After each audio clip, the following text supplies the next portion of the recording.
हमारी सरकार ने भारत की सुरक्षा के लिए सेना को दुश्मनों के घर में घुसकर मारने की खुली छूट दी है और मैं आप लोगों को इस मंच से यह भी विश्वास दिलाना चाहूंगा कि मोदी जी के नेतृत्व में केंद्र सरकार की राजनीतिक इच्छा शक्ति में पिछले कुछ समय में लगातार बढ़ोतरी हुई है।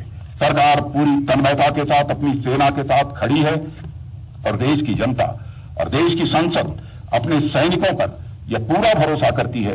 और साथियों, आज कारगिल विजय दिवस पर मैं एक बात हमारे देशवासियों से जरूर कहना चाहूंगा और वह यह कि राष्ट्र का मान सम्मान और इसकी प्रतिष्ठा हमारे लिए किसी भी चीज से ऊपर है और इसके लिए हम किसी भी हद तक जा सकते हैं। और मैं याद दिलाना चाहता हूं कि हम उन बजरंगबली के उपासक हैं जो सूर्य को भी चुटकियों में निगलने की क्षमता रखते हैं, पर साथ ही हम बजरंगबली की भांति मर्यादित और धर्म से अनुशासित भी हैं।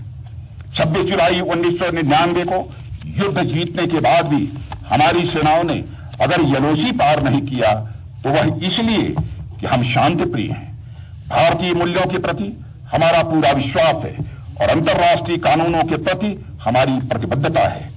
उस समय अगर हमने यलोसी पार नहीं किया तो इसका मतलब यह नहीं था कि हम यलोसी नहीं पार कर सकते थे। हम यलोसी पार कर सकते थे और हम यलोसी पार कर सकते हैं और जरूरत पड़ी तो भविष्य में यलोसी हम पार करेंगे। और इसे फिर से दोहराना चाहूंगा कि हम यलोसी पार कर सकते थे, हम यलोसी पार कर सकते हैं यदि हमें छेड़ा गया और जरूरत पड़ी तो भविष्य में हम यलोसी पार करेंगे। इसका मैं देशवासियों को अपनी तरफ से विश्वास दिलाना चाहता हूं। साथियों, जनता को इस बात का पूरा भरोसा है कि भारत के प्रधानमंत्री मोदी जी के नेतृत्व में यह भारत सरकार अपने राष्ट्रीय हितों की सुरक्षा के लिए किसी भी प्रकार का समझौता किसी भी सूरत में नहीं करेगी।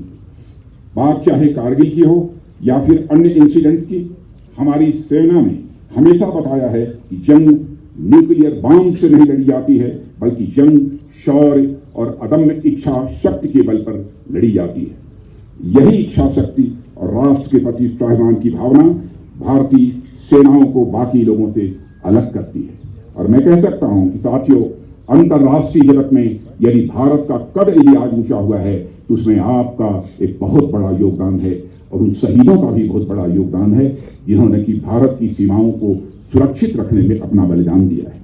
1999 में जब कारगिल की चोटी पर दुश्मन बैठे थे तो पूरी दुनिया में इस बात की चर्चा हो रही थी और ये चर्चा प्रारंभ भी हो गई थी कि पाकिस्तान ने कारगिल की चोटी पर अपना कब्जा जमा लिया है। क्या भारत अपनी उस जमीन को पुनः वापस हासिल कर पाएगा?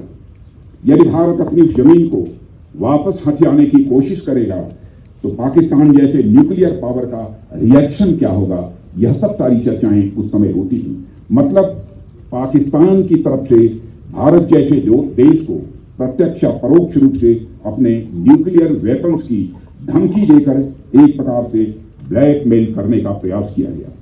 भारत की इच्छा शक्ति पर प्रश्न उठाया गया था, क्या भारत के अंदर इतनी इच्छा शक्ति है जो अपनी जमीन को पाकिस्तान जैसे न्यूक्लियर वेपन स्टेट से वापस ले पाएगा? ऐसी अलग अलग अटकलें लगाई गई, अलग अलग प्रश्न पूछे गए और ऑपरेशन विजय के दौरान भारतीय सेना ने उन तमाम प्रश्नों का माकूल जवाब दिया था।